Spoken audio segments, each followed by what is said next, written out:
then its mass of that object resist the motion in chapter friction. यही तो पढ़ रहे थे, जब हम फोर्स अप्लाई करते हैं तो बेटा वो क्या करता है, उसका अपोज करता है, अपोजिट डायरेक्शन में क्या होता है, because of contact there is a force of friction. अब यहाँ पर बेटा क्या था, there are three types, kinetic, limiting and static, limiting and kinetic. When kinetic friction comes into play, then object is in motion. How object comes into motion? Because we are applying sufficient force. It means here also when we are applying a force on any object, बेटा जब हम किसी object पर क्या करते हैं बेटा, force लगाते हैं और वो ऑब्जेक्ट क्या होता है बेटा, डिस्प्लेस हो जाता है in the direction of force, then the product of force and displacement is called work done। समझ में आया? यानी बेटा इस पर हमने क्या है, फोर्स लगाया और इसमें क्या हुआ, थोड़ा सा बेटा एक डिस्प्लेसमेंट हो गया। तो आपका डिस्प्लेसमेंट जो होगा बेटा कहाँ होगा, वो आपका फोर्स की डायरेक्शन में ही आपका क्या होगा, डिस्प्लेसमेंट होगा। यस बेटा Dimpy,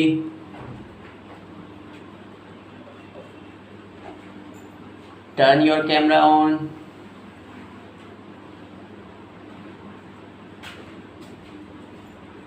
Okay, no one is rumors here. All are good students. Okay, now understand what is work। जब हम किसी भी ऑब्जेक्ट पर बेटा आपका फोर्स लगाते हैं और वो ऑब्जेक्ट क्या होता है, डायरेक्शन ऑफ फोर्स जो है उसी डायरेक्शन में थोड़ा सा उसमें डिस्प्लेसमेंट हो जाए, तब हम क्या कहते हैं कि वर्क वहाँ पर एग्जिस्ट करता है। और वर्क जो होता है बेटा वो आपका फोर्स इनटू डिस्प्लेसमेंट होता है। फोर्स इनटू क्या होता है बेटा, डिस्प्लेसमेंट। अब ये डिपेंड करता है बेटा, जो डिस्प्लेसमेंट की जो डायरेक्शन है वो पैरेलल टू द फोर्स या इन द डायरेक्शन ऑफ फोर्स है और किसी एक एंगल पर है आपका। जैसे सपोज करिए, ये तो बेटा आपका था सिंपल केस, ठीक है ना, कि आपका फोर्स मैंने अप्लाई किया इस पर, इस तरफ से इस डायरेक्शन में आपका फोर्स है, ऑब्जेक्ट आफ्टर सम टाइम यहाँ आ गया आपका फोर्स, ये है आपका, बट यहाँ से यहाँ तक बेटा इसने क्या है, कुछ डिस्टेंस यानी चेंज की, इसका मतलब इसकी पोजीशन चेंज हुई, पोजीशन चेंज हुई तो बेटा क्या है, यहाँ पर डिस्प्लेसमेंट हुआ। That's why we get W equals to Fs। Understood? Work is the product of force and displacement. Now, if we are applying the force at any certain angle to the direction of displacement, suppose इस direction में बेटा हम क्या करते हैं, force लगाते हैं इस डायरेक्शन में आपका, this is the direction of force and object is displacing in this direction at any angle. Suppose this is the theta angle and in this direction displacement, then the product will be the product of displacement and the horizontal component or the component of force in the direction of displacement. क्या हो जाएगा बेटा, देखो ये आपको पता है ये कितना हो गया, F cos थीटा हो गया। तो अब यहाँ पर आपका वर्क कितना आ गया, F cos थीटा कितना इंटू S, तो W क्या है बेटा आपका, Fs cos थीटा। और वेक्टर प्रोडक्ट में मैंने आपको बताया था A dot B equals to A B cos theta, इसका मतलब हम इसको लिख सकते हैं W equals to vector F dot vector S। इस फॉर्म में हम इसको लिख सकते हैं बेटा। यहाँ तक क्लियर हो गया होगा बेटा। This is the basic points you have studied in 9th class. Okay, now there are 3 types of forces also. How many types, 3 types of forces which are positive work done,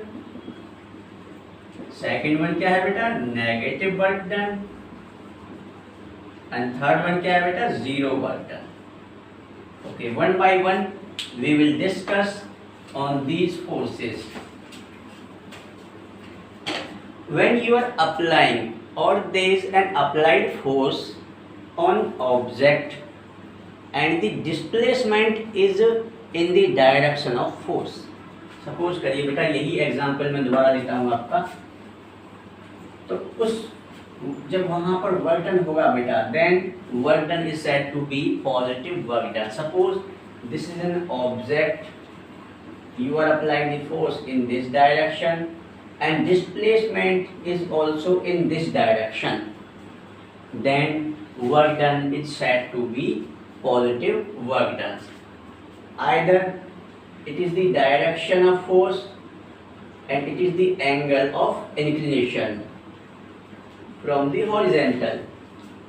आप इस तरह से बेटा क्या करते हैं, you have a wooden block, उसको आपने रस्सी से बांध रखा है और आप इस तरह से क्या है बेटा उसको क्या करते हैं, फोर्स लगा के इधर की तरफ खींचते हैं बेटा, ड्रॉ करते हैं। तो आपने देखो फोर्स तो एक एंगल पर आया है आपका, लेकिन ऑब्जेक्ट भी तो डिस्प्लेसमेंट आप ही की डायरेक्शन में हो रहा है, तो इसका मतलब वो वर्क डन कैसा होगा बेटा, आपका पॉजिटिव वर्क डन होगा। कैसा होगा, F cos theta into S आपका, ये होगा पॉजिटिव वर्क डन होगा। बेटा स्प्रिंग होती है, yes all students are offline, okay.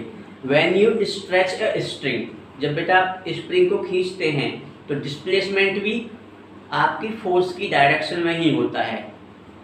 आप उसको क्या करेंगे बेटा, कंप्रेस करेंगे तो डिस्प्लेसमेंट भी क्या होगा आपका, उसी डायरेक्शन में हो रहा होगा। जैसे आपको एक वॉल से एंड आपका स्प्रिंग का फिक्स है और दूसरा एंड आप उसको इस तरह से प्रेस करेंगे, तो आपका फोर्स की डायरेक्शन भी इनर साइड में हो गई और आपका डिस्प्लेसमेंट जो आपकी स्प्रिंग का होगा एंड पॉइंट वो कम होके आएगा ना, तो इसका मतलब वहाँ पर भी आपका डिस्प्लेसमेंट सेम डायरेक्शन में हो गया, same direction as the direction of force. There work done will be positive work done. There are lot of examples. When a body is falling under the gravity, you have marker, ball, etc. It falls suddenly because of gravity. Then force is applying downwards because of gravity, and displacement is also downwards. It means there is a positive work done. Now, next topic is negative work done. You can easily understand. Opposite of this is called negative. Why opposite? You are applying the force in this direction. You are applying the force in this direction at angle theta, but displacement is in opposite direction. Suppose displacement is in this direction. It is the displacement direction. Then work done is said to be negative work done here. It is positive हो गया बेटा। अब इस case में आपका क्या हो जाएगा, ये नेगेटिव वर्क डन हो जाएगा। क्यों? Because W equals to F cos theta into minus S. Understand? Because displacement has vector, because it is a vector quantity, it has magnitude as well as direction. इसका example बताऊं बेटा, बहुत सारे examples हैं इसके आपके। आपका देखो एक स्लाइड आपका इंक्लिनेशन पर है, आपका कोई प्लेन है, या फिर जैसे कि आप फ्लाईओवर पर ऊपर चढ़ते हैं बेटा और आपका पेट्रोल खत्म हो जाए गाड़ी का, आपका पेट्रोल गाड़ी का खत्म हो जाए, तो उस केस में क्या होगा बेटा, और आप किस पर है बेटा, इंक्लिनेशन जो है आपका बीच में जाके आपका पेट्रोल गाड़ी का खत्म हुआ है, तो अब क्या आप खूब रेस देते रहिएगा, गाड़ी ऊपर जाएगी या धीमे धीमे पीछे की तरफ स्लाइड होना स्टार्ट होगी, वो बैकवर्ड आना स्टार्ट होगी। और बहुत इजी एग्जांपल है, छोटे छोटे गाय के बेटा बछड़े होते हैं, उनको जब पकड़ के गाय के पास वो दूध पी रहा होता है, उनको हटाइएगा आप, तो फोर्स तो आप अपनी तरफ लगाते हैं उनको ड्रॉ करने के लिए, खींचने के लिए, बट वो अपोजिट डायरेक्शन में जा रहा होता है। That is the example of negative work done. And another example क्या है बेटा, you are bringing a positive charge in the region of another positive charge, then there will be repulsion. There will be repulsion. Direction of force is in this direction, but displacement is in this direction. Understand? These are the basic examples of negative work done. Now, zero work done. What is the value of angle of which value is 0? It is 90 degree in cos table. When you are applying the force vertically to the direction of displacement, then work done always said to be 0. आपका देखो बेटा ये object है, ठीक है ना। अब क्या है बेटा, गांव में बहुत सारी लेडीज होते हैं, आपने भी बहुत किया होगा, ठीक है। और आपने वुडन ब्लॉक है, आपकी मम्मी ने कहा बेटा इसको उठा के यहाँ पर रख दीजिए, तो आप क्या करोगे, वुडन ब्लॉक भारी होगा, उसको इस तरह से उठाओगे और थोड़ा सा आप डिस्प्लेसमेंट करोगे। In that condition work done will B zero because force is applied vertically downwards because of the weight of object. Gravity के कारण बेटा क्या होगा, वर्टिकली डाउनवर्ड्स होगा ना फोर्स तो आपके सर के ऊपर, but you are moving perpendicular to the direction of force. In that case, this is the direction of force, either in upward direction or either in downwards, and this is the direction of displacement. Here W will be equals to F cos 90 because this is the theta and this is the vertical component, sorry, horizontal component. Here it will be cos 90 and dot S. Here work done will be zero. Understood students, बहुत सारे example हैं यहाँ पर work done zero के। आपका कोई भी object circular path में मूव करता है तो वहाँ पर बेटा सेंट्रीपिटल फोर्स जो होता है वो वेलोसिटी के परपेंडिकुलर होता है ऑलवेज। देखिए दिस इज दी आपकी radius, this is the centre and this is the tangential direction of velocity. Here you can see centripetal force और centripetal acceleration always lies or remains towards the center of earth, center of circle. Understood? जो भी आप example लेते हैं centre की तरफ ही आपका होगा। Here tangent always makes 90 degree angle to the radius at every point. तो इसका मतलब यहाँ पर भी क्या होगा बेटा, वर्क डन वहाँ पर क्या होगा आपका, जीरो होगा। तो बहुत सारे एग्जाम्पल्स हैं आपके। कुली का एग्जाम्पल भी बहुत अच्छा है, ये एग्जाम में पूछा जाता है। Okay students, now next topic, how we can write vector f has three components along x, y, z. It will write, we will write it I f x plus j f y plus k f z. Understood? Similar displacement will be in three directions. If you are taking rectangular component, s will be I s x plus j s y plus k S Z, बस three components में आपका break हो गया, ये simple. तो W क्या होता है बेटा आपका, vector F dot vector S. Now you will do dot product here, I dot I will be 1, it will come F X S X plus F Y S Y plus F Z S Z. बेटा ये सभी को clear हुआ नहीं हुआ? It is clear to all? ये basic चीजें मैंने अभी तक आपको समझाई हैं। Understood everyone? Okay, now I am moving on next topic which is work done by a variable force. Now these are the condition when force is constant, because you are pulling a cup, you are pulling any object, block of wood, you will apply a constant force. Yes, any question students?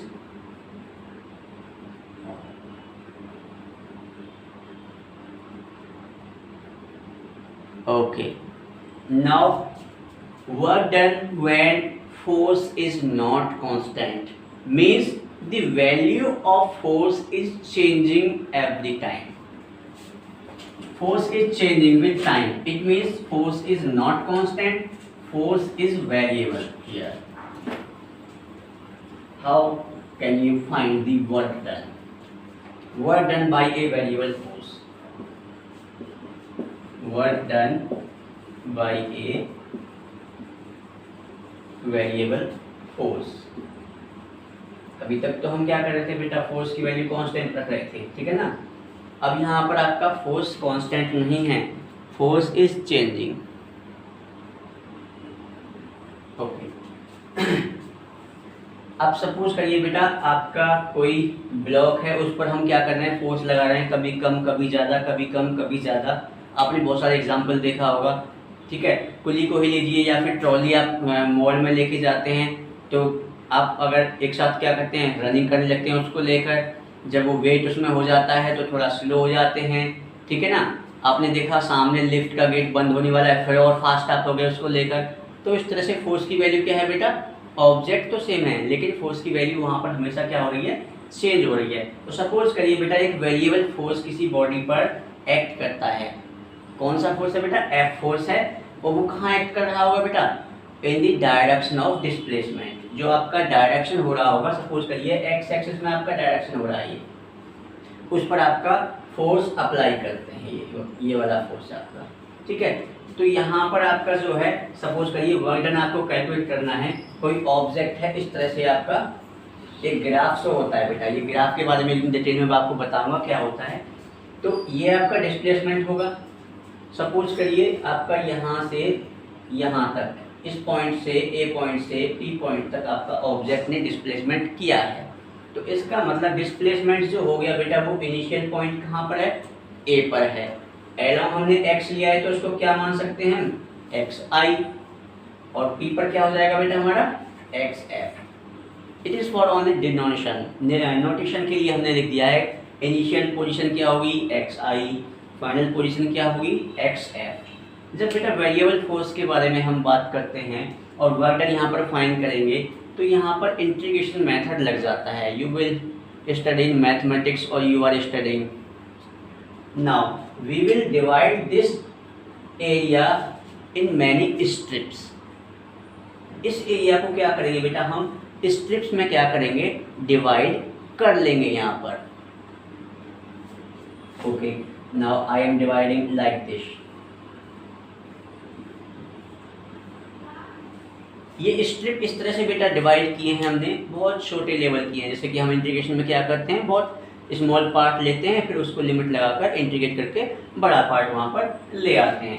तो suppose करो बेटा यहाँ पर आपका ये ए, ये B, सी, D, एक rectangular हमने स्ट्रिप ले ली है बेटा, जिसके रेस्पेक्ट में हम क्या करते हैं, सपोज करिए यहाँ पर जो फोर्स की वैल्यू होगी इस स्ट्रिप में, because the width of strip is too much small, we can consider force is constant in this region.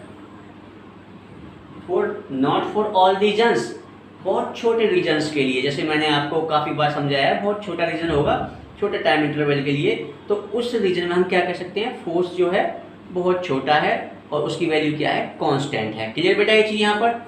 तो इसमें क्या होगा बेटा, यहाँ पर आपका फोर्स कैसा होगा, कांस्टेंट हम यहाँ पर कंसीडर कर लेंगे। ये आपका फोर्स की डायरेक्शन है आपका, ठीक है, ये आपका डिस्प्लेसमेंट की डायरेक्शन थी।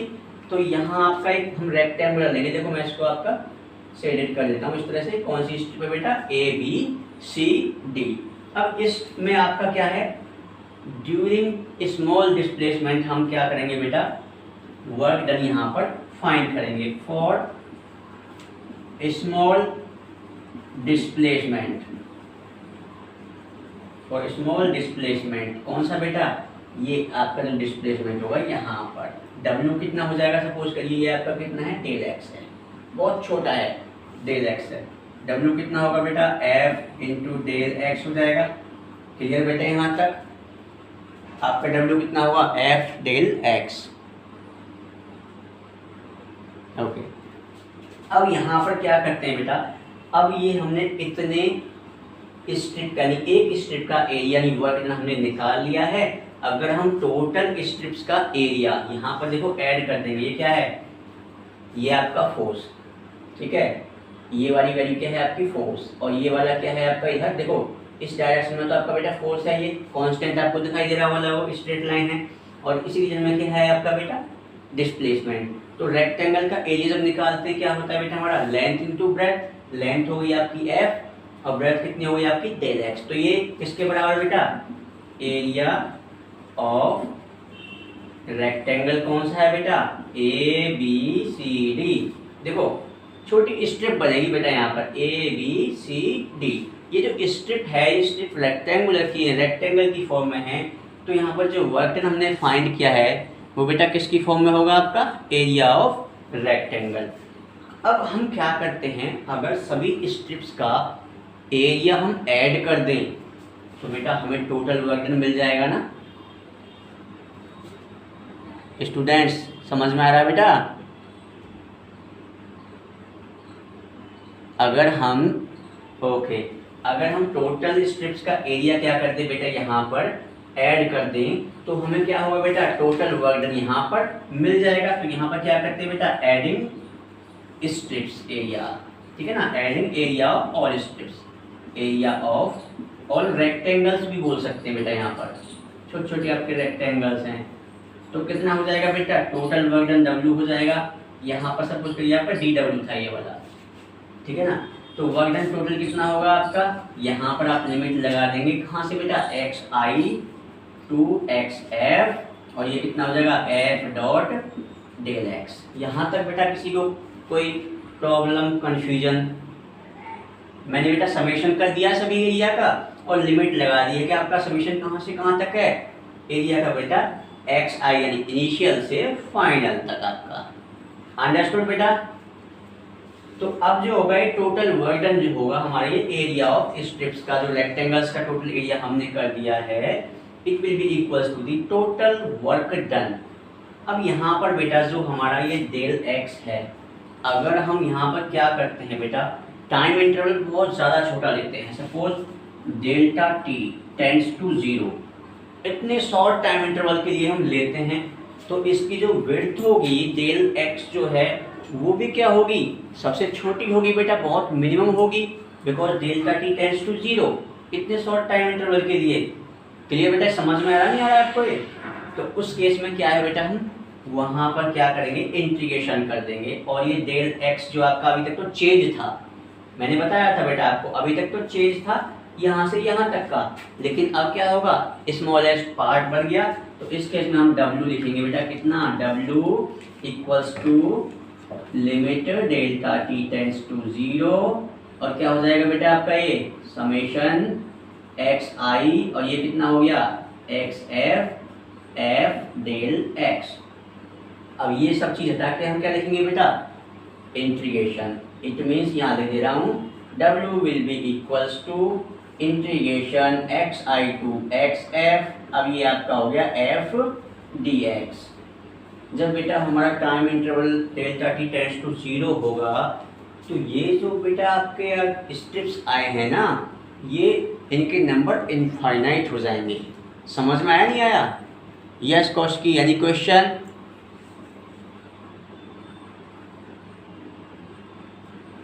हाँ गुड बेटा, I will explain it once again. देखो यहाँ पर बेटा अभी हमने चेंज लिया था डेल x, ठीक है ना, डेल x चेंज था यहाँ पर, बट हम क्या कर रहे हैं we are applying the limit here delta t tends to 0। इसका मतलब बहुत शॉर्ट ड्यूरेशन के लिए हमने लिया है। तो शॉर्ट ड्यूरेशन के लिए जब हम बेटा लेंगे तो जो हमारे पास आपकी विड्थ होगी ये वाली डिस्प्लेसमेंट वाली बहुत छोटी होगी, इसका मतलब छोटी से छोटी होगी, जिसको हम किस में लिखते हैं बेटा dx में लिखते हैं। ये हमारा क्या डेरिवेटिव ऑफ x, इसका मतलब इससे छोटा कोई पार्ट अब नहीं हो सकता। बट यहाँ ये क्या होता है, ये होता है दो पोजीशन का चेंजेस। समझ में आया? तो हमने लगाया w equals to delta t tends to 0, limit लगा दिया summation XI to XF F dot del x। Now when we are applying the limit it will become integration XI यानी इनिशियल टू फाइनल लिमिट हो जाएगी and F dx, del x will become dx and the strips will be large number. क्योंकि अभी तक तो बेटा strips हम count कर सकते हैं ना, देखो 1 2 3 4 5 6 इस तरह से, बट जब आपका स्ट्रिप्स इतना छोटा हो जाएगा कि आपको दिखाई देना बंद हो जाए क्योंकि dx इज स्मॉलेस्ट पार्ट, तो वहाँ पर आपकी स्ट्रिप्स जो हो जाएंगी वो इनफाइनाइट हो जाएंगी, यानी उसको आप काउंट नहीं कर पाओगे, इतनी छोटी छोटी स्ट्रिप्स होंगी। Suppose you are taking help of microscope, understand, but we are doing here in mechanics. Clear everyone? Okay, now it is the work done by the variable force. Okay, now next topic is kinetic energy.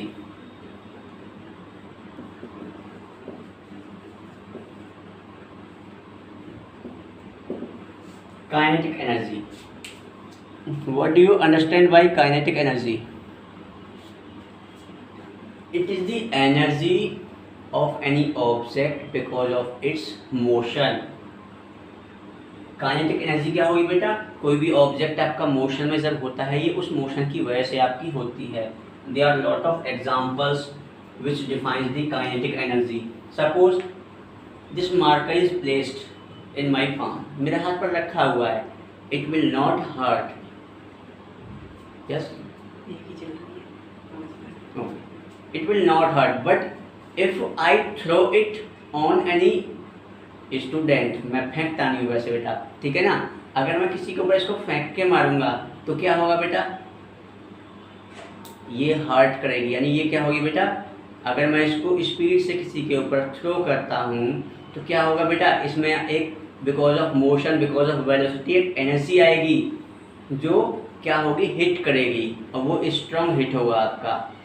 तो kinetic energy क्या होती है, kinetic energy is the energy possessed by the body during the motion. When object is in motion it has energy named as kinetic energy.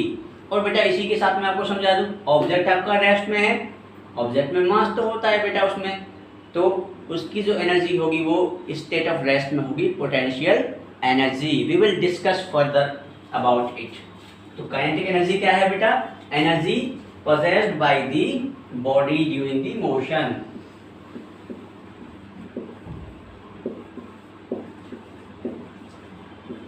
Possessed by the body during motion. There are a lot of examples of energy. There are a lot of kinds of energy also. One day I will give you classification of energies. Understand, ये एक छोटा सा topic है, इसका मैं बताता हूँ what is the formula of kinetic energy. Now suppose I have an object and now it has mass m. Understood, it is in rest condition. It means बेटा वेलोसिटी क्या होगी आपकी, 0 होगी. अब इसको क्या किया बेटा, मैंने फोर्स लगाया. सपोज ये आपका रोलर है या कोई आपका सर्कुलर स्फेरिकल बॉडी है, इसको आप रोल करना चाहते हैं स्टेट ऑफ रेस्ट से. तो जैसे ही आप बेटा इस पर फोर्स लगाओगे क्या होगा बेटा, ये अपनी जो पोजीशन है उसको चेंज करेगा और दूसरी कंडीशन में बेटा पहुंच जाएगा. ठीक है ना. Now here mass is m, now velocity will be v.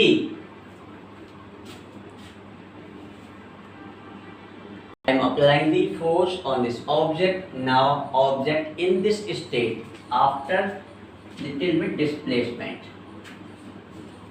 Understand?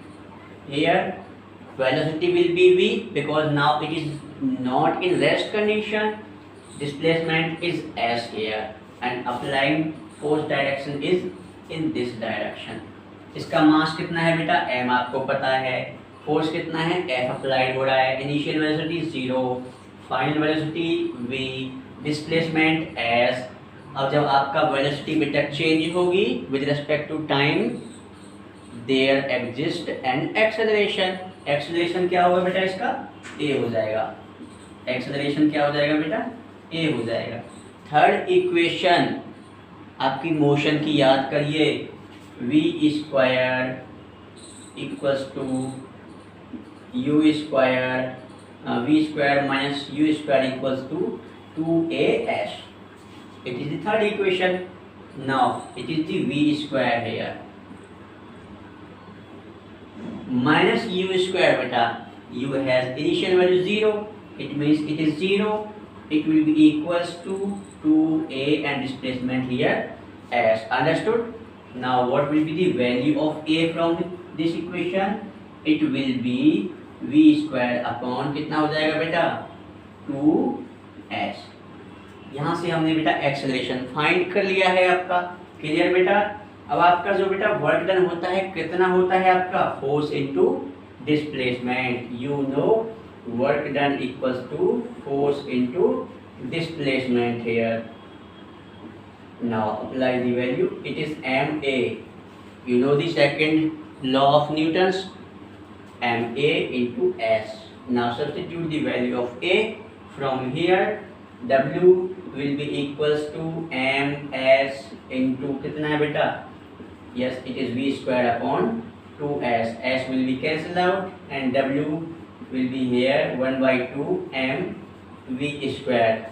Now this work done is because of its motion. Object is in motion. Now energy will be kinetic energy.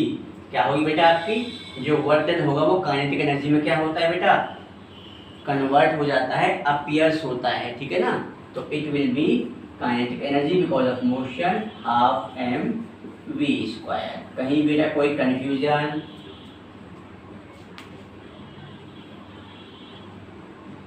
Okay, it is clear to everyone. Okay, now we will discuss about the topic work energy theorem because of constant force. We can say for a constant force. In this condition, what will be the work energy theorem when force is constant condition, or we are applying a constant value of force? Suppose the constant force is applying on any body. In this case, in the previous case, this is the m, u equals to 0 here, and here another condition. After the motion, mass, it is velocity v, applying direction of force is this. Understood? Then what equation you use? Here we use the third equation of motion, v square minus u square equals to कितना होता है बेटा, 2as। Clear बेटा? यहाँ पर आपका ये third equation हम यहाँ पर यूज कर रहे थे। Screen is clear everyone? Now this is the third equation of motion. इसको हम यूज करते थे, प्रीवियस वाला टॉपिक आपका काइनेटिक का इसमें इंक्लूड किया हुआ है, आप अच्छे से समझ पाएंगे, ठीक है ना। तो अब क्या है बेटा, मल्टीप्लाई बोथ साइड। किससे बेटा करना है आपको? 1 by 2m से। Multiply both sides by m by 2 या 1 by 2m, जो भी आप कहना चाहें, ठीक है ना। 1 by 2m से दोनों साइड में आप मल्टीप्लाई करेंगे। Now it will be 1 by 2 mv square minus 1 by 2 mu square. It will be 2as divided by 2 and it is multiplied by m by 2. 2 will be cancelled here. Now it is the kinetic energy when velocity is v. It means because of final velocity it will be kf, final kinetic energy, minus it is because of initial velocity it will be ki. Understood? Now this is ma. What is ma? क्या होता है बेटा? You know about this. This is the force. This is the force, and there another component is s. You know what is this? F dot s, product of force and displacement क्या होता है? It is equals to work done. Understand? Now you can say